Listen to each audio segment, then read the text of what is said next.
a company may begin to monitor its carbon emissions associated with the production process. This hasn't been done before, but we have a price for carbon.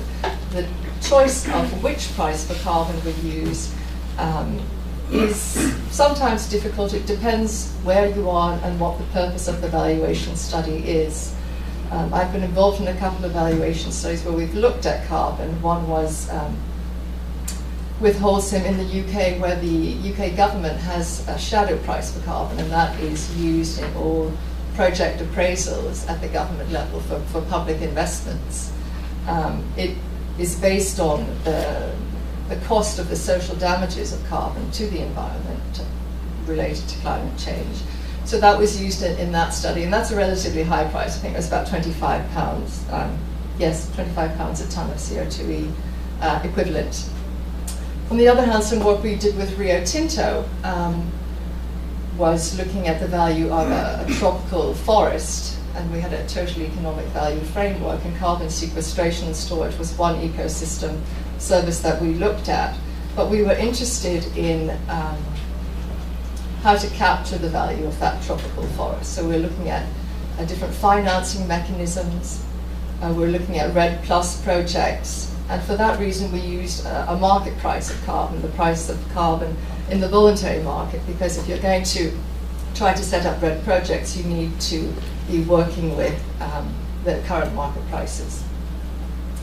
Now, another case was Hitachi, which looked at carbon. They started to measure emissions associated with different manufacturing processes, and they were able to inform their choice. They basically reviewed their options, not looking at the general financial and technological information, but incorporating a carbon price, and they were better able to assess the sustainability of the different options by doing that. Now, a second approach is the production function approach, which is quite widely applied, and it's based on scientific knowledge of the relationship between ecosystem services and a marketed output. For example, the relationship between pollination and agricultural production or fruit production. In this method, ecosystem services are treated as inputs into a production function, and we look at marketed goods.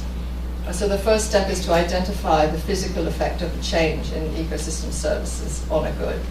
And then we look at the impact of the change and use that valuing. We value that based on the quantity of the change in output and the market price. Now, this is a method which is often used for provisioning and regulating services. For the Rio Tinto work we've done, we looked at, we're looking at the watershed functions of forests, of the erosion control functions, and we were looking at the impact that sedimentation has on downstream rice production. We know that rice output is a function of a different number of inputs, land, labor, seeds, fertilizer, water. And we know that sedimentation resulting from soil erosion is, sorry, I've lost my train of thought, can block irrigation channels and can reduce soil fertility. So looking at the biophysical relationships and the change in output of rice production, we can value that based on market prices of rice.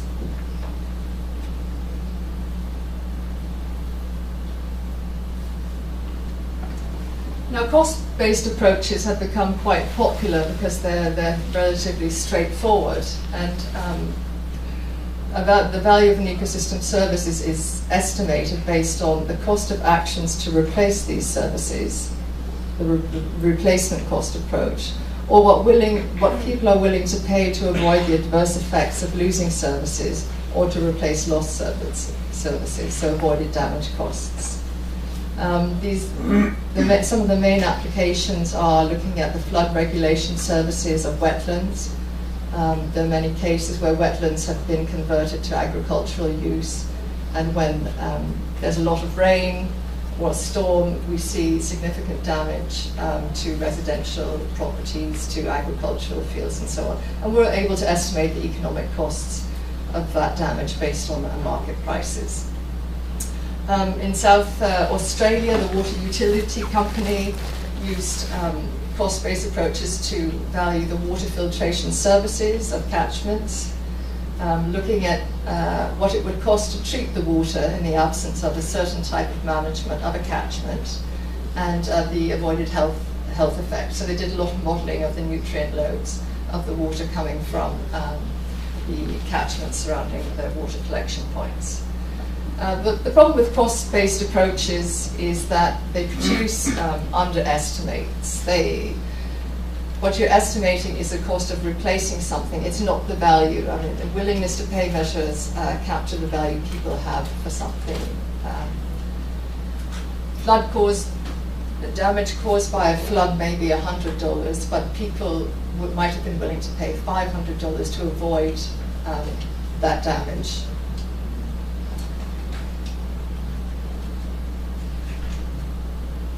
Now, non-market valuation methods are used when no markets exist, with information about people's preferences for ecosystem goods and services.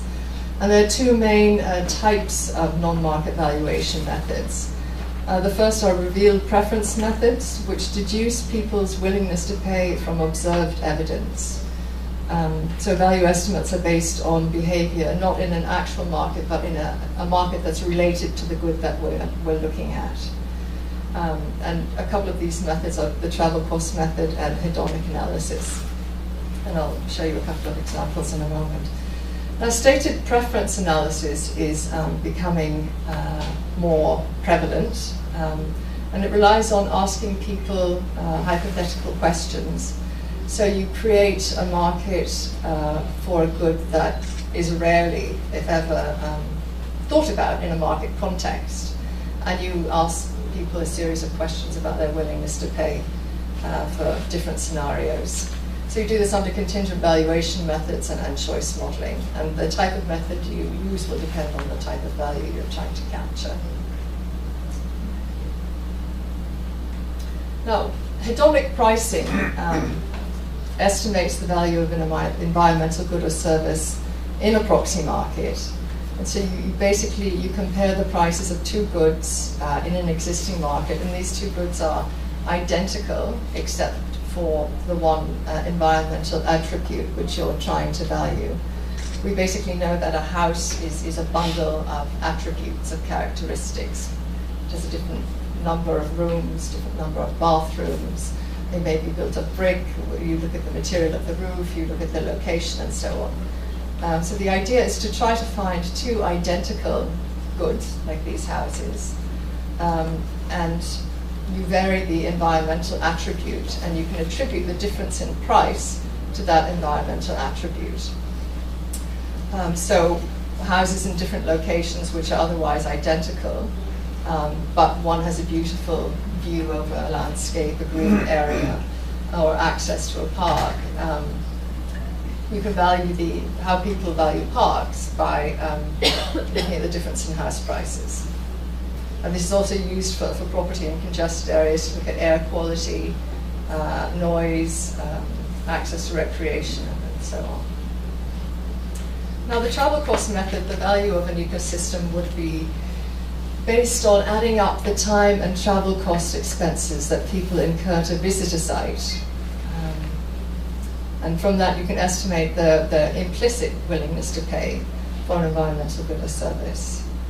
So the task is really to measure all relevant costs that occur when people visit a site, and that includes not only travel costs, but also the entrance fees they pay and foregone earnings. It's basically the opportunity cost of people's time as they're using up their scarce holiday free time to visit a site. Now, the main applications are to recreational areas, and one of the companies that was trying out the corporate ecosystem valuation guide was a Portuguese water utility company? Energy company.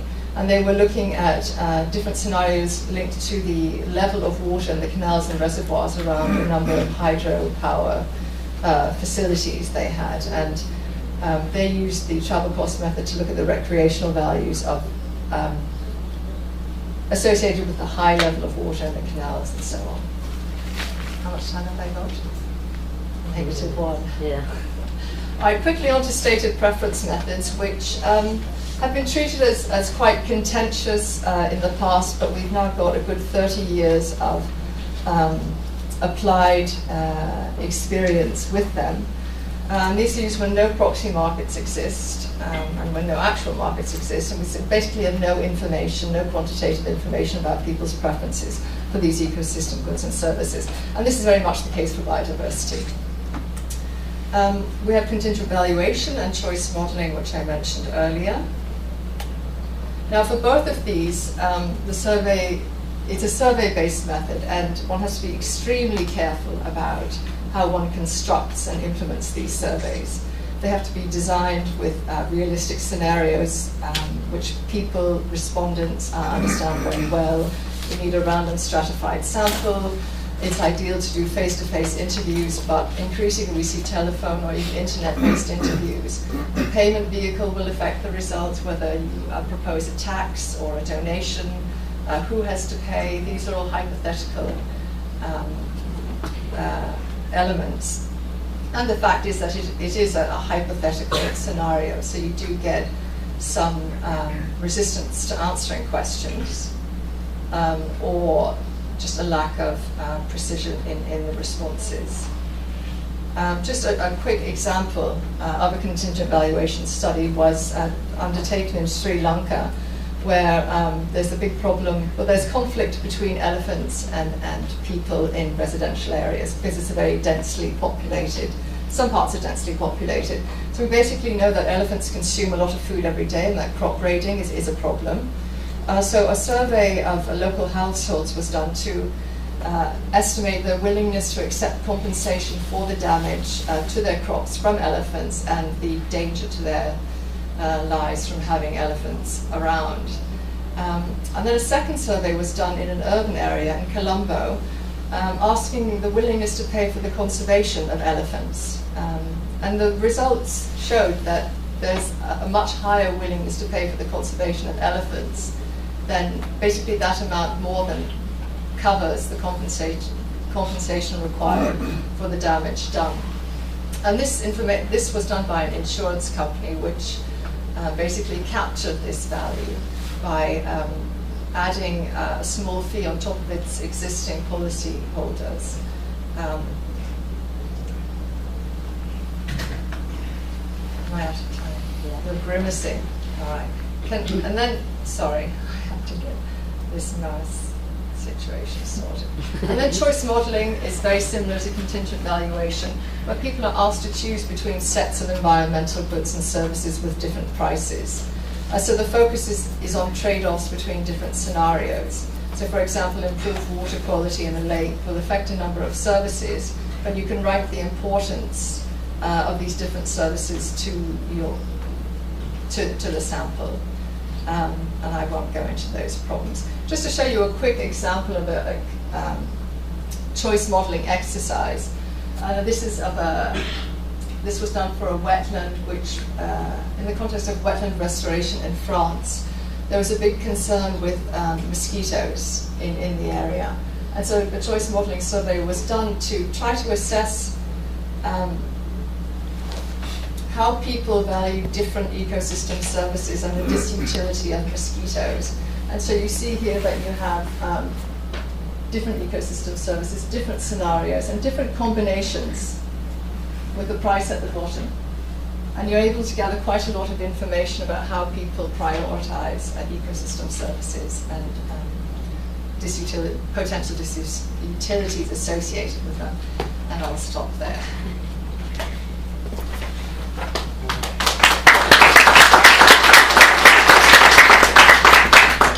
Thank you, Natalie. I hope you're all listening because there's going to be a test afterwards.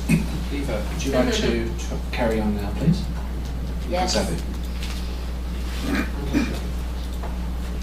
Thanks very much, Nick. And Natalie had such a difficult job.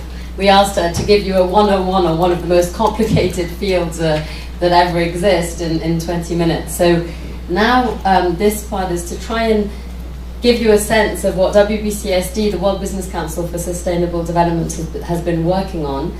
And I think it's probably one of the most progressive, interesting and challenging fields that we're trying to tackle for business, but it's also critical. So today I'm going to, in the next 10 minutes, take you through a quick overview of why business is linked to biodiversity ecosystem services, what business can do about this, then have a quick understanding of what's the landscape, why are we even looking at valuing nature, why is business looking at valuing nature, have a quick look at the risks and opportunities. I'll only give you a whiz round of our guide to corporate ecosystem valuation. I'm not sure if a number of you got a copy of this, but there are a few copies left. It looks like this. This is our guide to corporate ecosystem valuation, and end with a few messages.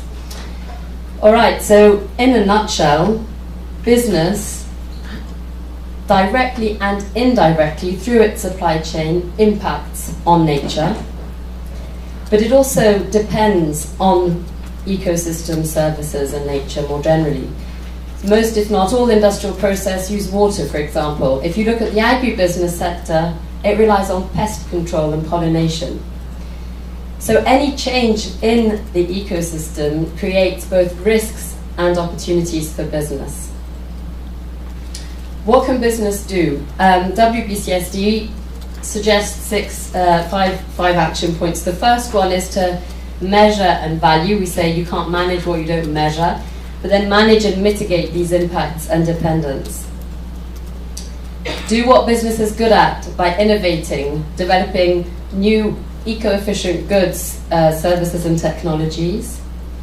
There's also, it's very important to encourage suppliers, purchasers and customers and consumers to adopt best practices and enter into partnerships. We've talked a lot about this here. And finally, business does have a role in terms of promoting what smart regulation looks like. Okay, I said that I would just give you a quick overview and don't get too scared with this very dense slide, but the idea is, why is business looking at the value of nature now? And we see a number of drivers for this. In the background, you have planetary boundaries, the fact that what science is telling us that, okay, we've really got to urgently act on the critical situation of ecosystem degradation now.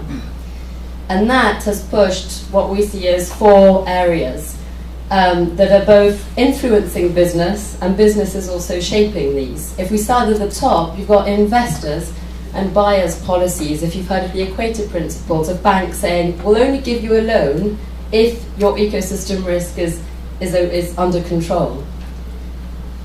On the right, on the left here, you have regulation, and the tendency is for regulation to become stricter.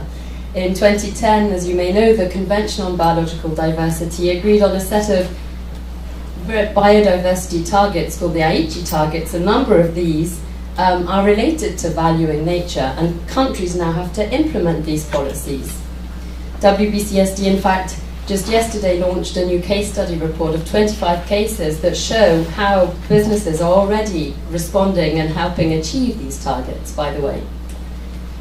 On the bottom, we've got this demand for reporting. Today, a company has to be transparent and open about its impact and its footprint. And then on this side, we have just this general awareness and understanding that nature has a value. And a big push for that was the TEEB report that was mentioned earlier, the Economics of Ecosystems and Biodiversity, which in fact WBCSD participated. We helped write 2 of the chapters in the TEEB for Business report. We're also on the advisory committee on the TEEB for Business Coalition, sorry. So all of this means that it was timely in 2009 for us to start thinking, okay, well, what does this mean in practice, and what can we develop a methodology to help business understand these? And so in 18 months, we worked with 14 of our member companies and 4 partners to develop this guide to corporate ecosystem valuation. Quick pause now based on these drivers, and this is a difficult question to answer, but I just thought in the room, who do you think has the most weight to drive business to value nature? Do you think it's the government, stricter policies? If you think that red, you please lift the red paper. If you think it's more the investors and the purchasers, use yellow. If you think it's the consumers, lift green. And if you think it's someone else, don't lift a paper up at all. Can you please vote now? Okay, I see more green and yellow than red, but that's interesting because there's definitely a lot of all of them. There wasn't. I thought government would be a bit stronger there, but that's interesting in the way we're progressing. And quite a lot of you didn't raise your hand. Someone who didn't raise your hand, do you want to let us know why you didn't raise your hand? Because who's driving it? Anyone? The owner. Sorry? The owners of the ecosystem. The owners of the ecosystem services. And that's a key problem in valuing, is to actually know who owns these services. You're right. Okay, so I'm moving on quite quickly now because I don't have much time, but when talking with companies quite informally, two things that they say when you say, how about valuing nature? They say, well, it's a bit risky. First of all, well, I'd be told I have to pay for something I'm getting for free. Okay. Second thing is, but won't it highlight the weakest part of my business and being say like, hey, come have a look at this is where we're doing really badly. And in fact, we kind of say, well, hang on a second, let's switch this round because sooner or later you're going